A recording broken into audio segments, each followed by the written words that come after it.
Hello प्यारे बच्चों, कैसे हो आप सभी। चलिए आज हम आपकी हिंदी व्याकरण से क्रिया करते हैं। आपने बहुत सारी पिछली क्लास में भी क्रिया को पढ़ा होगा और क्रिया के बारे में जाना होगा। चलिए आज मैं आपका क्रिया करवाता हूँ और आपको अच्छी तरह से समझ में आएगा। बहुत सारे बच्चे इसको गलत बोलते हैं, लेकिन ये होता क्या है, क्रिया होता है। लेकिन बहुत सारे बच्चे इसको बोलते हैं क्रिया। क्या बोलते हैं? क्रिया, जो कि गलत होता है, ठीक है। लेकिन होता क्या है, ये क्रिया, ठीक है, जिसको हम इंग्लिश में बोलते हैं वर्ब। इंग्लिश में क्या बोलते हैं? वर्ब, ठीक है। आपने क्रिया पहले भी पढ़ा होगा। क्रिया से ही आप समझ गए हो क्या होता है। क्रिया यानी कोई कार्य करना या होना, ठीक है। क्रिया का मतलब क्या होता है?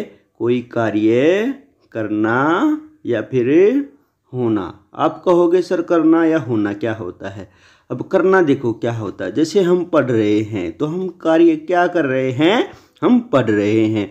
होना क्या होता है? जैसे आप कमरे के अंदर हो, अब कहोगे सर इसमें क्रिया क्या है ना। क्रिया ये है कि आप कमरे के कहाँ हो? अंदर हो, ठीक है। ये क्या है? क्रिया है, ठीक है। चलिए अब हम इसको पढ़ना शुरू करते हैं।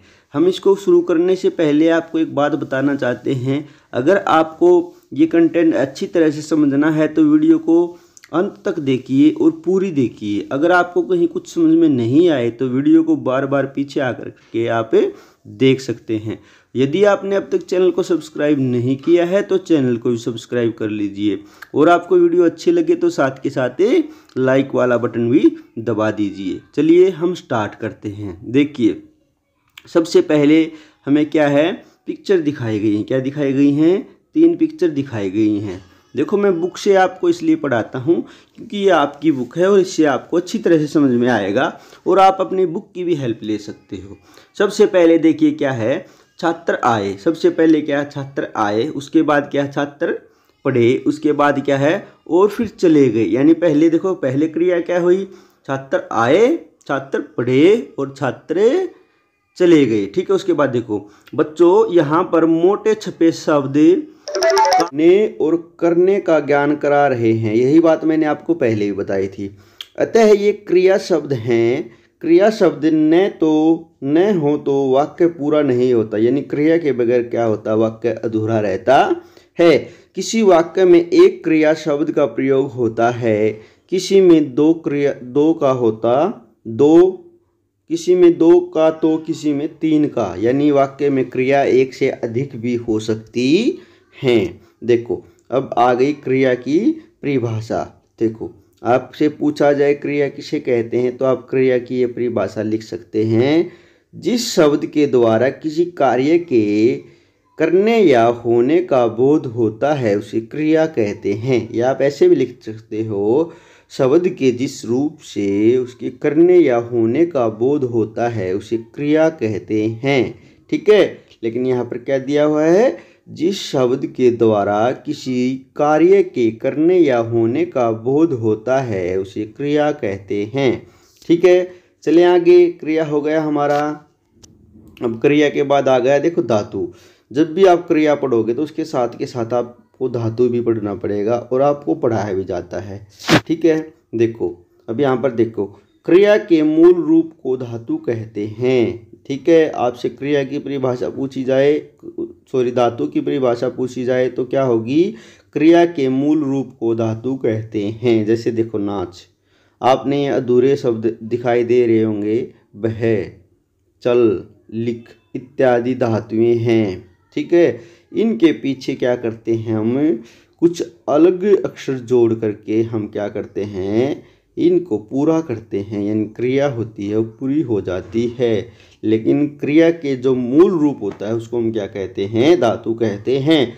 धातु में ना प्रत्यय। अब देखो प्रत्यय क्या होता है? कोई शब्द होता है उसके पीछे कोई अक्षर जोड़ दिया जाता है, उसे हम बोलते हैं प्रत्यय, ठीक है। धातु में ना प्रत्यय जोड़ने से क्रिया का रूप बनता है। यानी क्रिया का जो पूर्ण रूप बनता है तो उसमें क्या जोड़ते हैं? प्रत्यय जोड़ते हैं। जैसे नाच, नाचना, ठीक है। नाच, नाचना। लिख, लिखना। लिख क्या बन गया? ना लगा दिया, पीछे क्या बन गया? लिखना। रचना या क्रम की दृष्टि से क्रिया के मुख्य 2 भेद होते हैं, ठीक है, आपसे पूछा जाए कि क्रिया के कितने भेद होते हैं, तो आप क्या बताओगे कि क्रिया के 2 भेद होते हैं, सक्रामक और अक्रामक। सक्रामक और अक्रामक क्रिया के कितने भेद होते हैं? 2 भेद होते हैं, सक्रामक और अक्रामक। ठीक है, अब देखो सबसे पहले पढ़ेंगे हम सक्रामक। क्या पढ़ेंगे? सक्रामक। ठीक है, सक्रामक से ही आप समझ गए होंगे, ये दो अक्षरों से मिलकर बना है, जैसे श जमा में कर्मक, सक्रामक। ठीक है, श जमा में कर्मक। ठीक है, श का मतलब शहीद, कर्मक का मतलब क्रम के साथ। ठीक है, यानी क्रम के साथ। ठीक है, अब देखो यहाँ पर हमें 3 चित्र दिखाई दे रहे हैं। देखो सबसे पहले देखो, अजय कार चलाता है, अजय कार चलाता है, वैभव पुस्तक पढ़ता है, शशांक फल खाता है। अब देखो तीनों में एक क्रिया कर रहे हैं। अब वाक्य में देखो एक कर्ता होता है, क्रम होता है, क्रिया होती है। ठीक है, अब यहाँ पर तीनों चीज़ हैं इन वाक्यों में। देखो अब अजय क्या है? यहाँ पर कर्ता है। वो कर्ता क्या होता है? किसी काम को करने वाला। कर्ता क्या होता है? किसी काम को करने वाला। ठीक है, अब कार क्या है? यहाँ पर कर्म। कर्म देखो, कर्म क्या होता है? जैसे चलाता क्या है? यहाँ पर क्रिया। चलाता क्या है?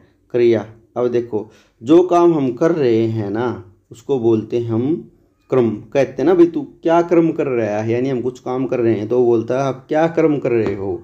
समझे? जैसे आप पुस्तक पढ़ रहे हो। ठीक है, जैसे आप क्या पढ़ रहे हो? पुस्तक। देखो पढ़ रहे हो, आप काम क्या कर रहे हो? देखो आप क्रिया क्या कर रहे हो? पढ़ने की। लेकिन क्रम यानी किसको पढ़ने की कर रहे हो आप? पुस्तक को। तो पुस्तक वहाँ पर क्रम हो जाता है। वैसे ही जैसे यहाँ पर देखो आप क्या कर रहे हो? कार चला रहे हो। अजय कार चला, अजय तो क्या कर रहा है? करता है, क्योंकि अजय काम कर रहा है। क्रिया क्या कर रहा है? कार चलाने का, चलाता है। और यहाँ पर क्रम क्या है? कार। समझे? अब वैसे ही देखो वैभव पुस्तक पढ़ता है, ये वही उदाहरण आ गया जो मैंने आपको दिया था। अब वैभव तो यहाँ पर क्या करता है? क्योंकि वैभव काम को कर रहा है। पुस्तक क्या होगी? यहाँ पर कर्म हो गया, और पढ़ता क्या हो गई? क्रिया। यानी जो ये क्या, यहीं से सक्रामक की परिभाषा भी बनती है कि जिसमें वाक्य में क्या होता है? क्रम होता है। तो यहाँ पर क्या कर्म है। अब शशांक फल खाता, फल क्या है? यहाँ पर कर्म है, खाता है क्रिया है, और शशांक क्या है? यहाँ पर करता है। चलिए हम आगे पढ़ते हैं। आगे देखो, आगे है, अब देखो यहाँ पर जब क्रिया के व्यापार का फल क्रम पर पड़ता है, जब क्रिया के व्यापार का फल क्रम पर पड़ता है, जब सक्रामक क्रिया होती है। जैसे अजय कार चलाता है, अजय कार चलाता है, यहाँ चलाने का फल कार पर पड़ रहा है। व्यापार यानी जो भी काम कर रहा है, क्या काम कर रहा है? कार चलाने का। ठीक है, तो अजय कार चलाता है, यहाँ चलाने का फल कार पर पड़ रहा है। अथवा यह कहें कि कार चलाई पढ़ी जा रही है, अतः चलाना क्या है? यहाँ पर सक्रामक है। यानी बताया था ना तुम्हें, तो क्या है? ये क्रिया क्रम के साथ है, क्रिया हुई सक्रामक, चलाना सक्रामक क्रिया हुई। ठीक है, उपयुक्त उदाहरणों में कार, पुस्तक, आम क्या है? मैंने बताया था तुम्हें, कार, पुस्तक, आम क्या है? क्रम है। क्या है ये? क्रम है। इनकी क्रियाएं हैं चलाना। क्या क्रियाएं हैं? इनकी क्रियाएं क्या हैं? चलाना, खाना, पढ़ना। अतः इन वाक्यों में क्रिया के साथ क्या किसी प्रश्न करने पर जो उत्तर मिलता है, यानी देखो आप क्या लगा कर देख लो, क्या चला रहा है? कार चला रहा है। क्या पढ़ रहा है? पुस्तक पढ़ रहा है। क्या खा रहा है? कुछ भी खा रहा है, उसका नाम आ जाएगा। तो समझ लेना जो क्रिया है वो कैसी है? सक्रामक है। ठीक है, वह क्रम कहलाता है। ठीक है, क्या किसी प्रश्न करने पर जो उत्तर मिलता है वह क्रम कहलाता है। जैसे क्या पढ़ रहा है? पुस्तक। तो पुस्तक क्या है? क्रम। क्या चला रहा है? कार। तो कार क्या है? क्रम। समझे? जैसे देखो वैभव क्या पढ़ता है? वैभव क्या पढ़ता है? पुस्तक पढ़ता है। तो पुस्तक क्या है? यहाँ पर क्रम। अजय क्या चलाता है? अजय कार चलाता है। तो कार क्या है? यहाँ पर क्रम। शशांक क्या खाता है? तो शशांक क्या खाता है? क्या खाता है? फल। तो फल क्या है? यहाँ पर कर्म। समझ गए आप? अब यहाँ से देखो सक्रामक की सटीक और सीमित परिभाषा है, जिस क्रिया में कर्ता के साथ क्रम भी जुड़ा हो, यानी जिस क्रिया में कर्ता के साथ क्रम भी जुड़ा हो, यानी जो क्रिया क्रम के बगैर अधूरी हो। ठीक है, अधूरी न हो, यानी उस क्रिया के साथ कर्म जरूरी होता है, उसे कहते हैं हम सकर्मक क्रिया। क्या कहते हैं? सकर्मक क्रिया। ठीक है, चलिए आगे चलते हैं हम अकर्मक क्रिया। ठीक है, आगे चलते हैं हम अकर्मक क्रिया। देखो क्रिया के मैंने बता दी दो भेद होते, सकर्मक और अकर्मक। अब पढ़ रहे हैं हम अकर्मक क्रिया। ठीक है, अरहिते। देखो अ का मतलब क्या होता है? रहिते। ठीक है, ए आप कहीं पर भी लगाओगे तो क्या होता है? रहिते। कर्मक कर्म के यानी क्रम के बिना, यानी क्रम के बिना जो क्रिया होती है वो क्या होती है? क्रमक क्रिया होती है। जैसे देखो यहाँ पर फिर तीन पिक्चर दिखा रखी हैं। राधा रो रही है, हरी हंस रहा है, गुड़िया सो रही है। देखो राधा रो रही है, कर्ता क्रिया। अब राधा क्या है यहाँ पर? क्या है यहाँ पर? राधा कर्ता है। रोने वाली कौन है? राधा है। और क्या कर रही है? क्रिया क्या कर रही है? रो रही है। अब ये पूरी की पूरी क्या है? क्रिया है। ठीक है, अब हरी हंस रहा है, ये शब्द ही हमेशा क्या होते हैं? रोना, हंसना, सोना, ये सभी क्या होते हैं? अकर्मक होते हैं। गुड़िया सो रही है, कर्ता। अब देखो गुड़िया यहाँ पर क्या करता है? गुड़िया सोने का काम कर रही है, और सो रही है क्या है? क्रिया है। ठीक है, आगे देखो जब क्रिया के व्यवहार का फल कर्ता पर पड़ता है, यानी क्रिया है जो उसका व्यवहार का फल कर्म पर न होकर सीधा कर्ता पर पड़ता है, तब अकर्मक क्रिया होती है। इसमें क्रम का अभाव रहता है, इसलिए इसे अकर्मक क्रिया कहते हैं। इन वाक्यों में क्या या किसे प्रश्न करने पर उत्तर नहीं मिलता। ठीक है, अब देखो यहाँ पर रो रही है, क्या रो रही है? पता नहीं भाई क्या रो रही है। ठीक है, क्या किसी से नहीं। अगर ये पूछे तो कौन रो रही है? राधा रो रही है। सीधा कर्ता पर ही आकर बात रुकी है। ठीक है जैसे राधा क्या रो रही है, अब क्या उत्तर मिलेगा इसका? राधा क्या रो रही है, कुछ भी उत्तर नहीं मिलेगा। हरि क्या हंस रहा है, कुछ भी नहीं मिलेगा, नहीं मिलेगा ना उत्तर। नहीं मिलेगा तो क्या है? अकर्मक क्रिया। ये बहुत ही आसान तरीका है। अगर आपने ये पता लगाना है कि ये जो वाक्य है ये सकर्मक है अकर्मक है, तो क्या किसे लगा कर देख लीजिए। ठीक है, उसके बाद यहाँ क्या प्रश्न करने पर कोई उत्तर नहीं मिल रहा है, यहाँ केवल कर्ता और क्रिया का प्रयोग किया गया है। यहाँ पर क्या करने पर हमें कोई भी उत्तर नहीं मिलता, यहाँ पर केवल कर्ता। जैसे हरि हंस रहा है, अब हरि क्या करता है? हंस रहा है, और क्रिया क्या हो रही है? हंस रहा है। अतः है यहाँ अकर्मक क्रिया है। अतः यहाँ पर क्या है? अकर्मक क्रिया है। अब देखो ये फिर सीमित परिभाषा आ गई। आपको लिखना होता है कि अकर्मक किसे कहते हैं, तो आप लिखिए जिस क्रिया में कर्म नहीं होता उसे अकर्मक क्रिया कहते हैं।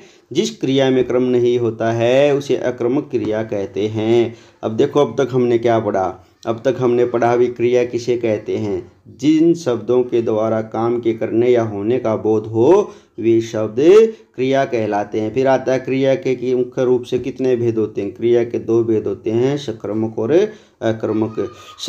सकर्मक क्रिया में क्रम विद्यमान हो रहता है, कभी कभी हम उसे बोलकर नहीं बोलते। ठीक है, बोलकर नहीं बताते, यानी कई बार क्या होता है जो सकर्मक क्रिया होती है उसमें क्रम होता है लेकिन हम बोलकर नहीं बताते और हमें दिखाई नहीं देता। अकर्मक क्रिया में क्रम का लोप अभाव रहता है। सही बात है, जब उसमें क्रम ही नहीं होगा तो क्या होगी? वो अकर्मक होगी, और उसमें क्रम होगा नहीं तो लोप भी रहेगा और अभाव भी रहेगा। तो प्यारे बच्चों, आपको ये पाठ है मैंने आपको पढ़ाया है, ये कैसे लगा? अगर आपको अच्छा लगा तो कमेंट बॉक्स में कमेंट करना मत भूलिएगा। और ऐसे ही आप हमें अपना प्यार देते रहिए और हमारे चैनल पर बने रहिए, और अपने साथियों को भी हमारी वीडियो शेयर कीजिए। तो प्यारे बच्चों, आज के लिए इतना ही। वीडियो को देखने के लिए आप सभी का बहुत बहुत धन्यवाद।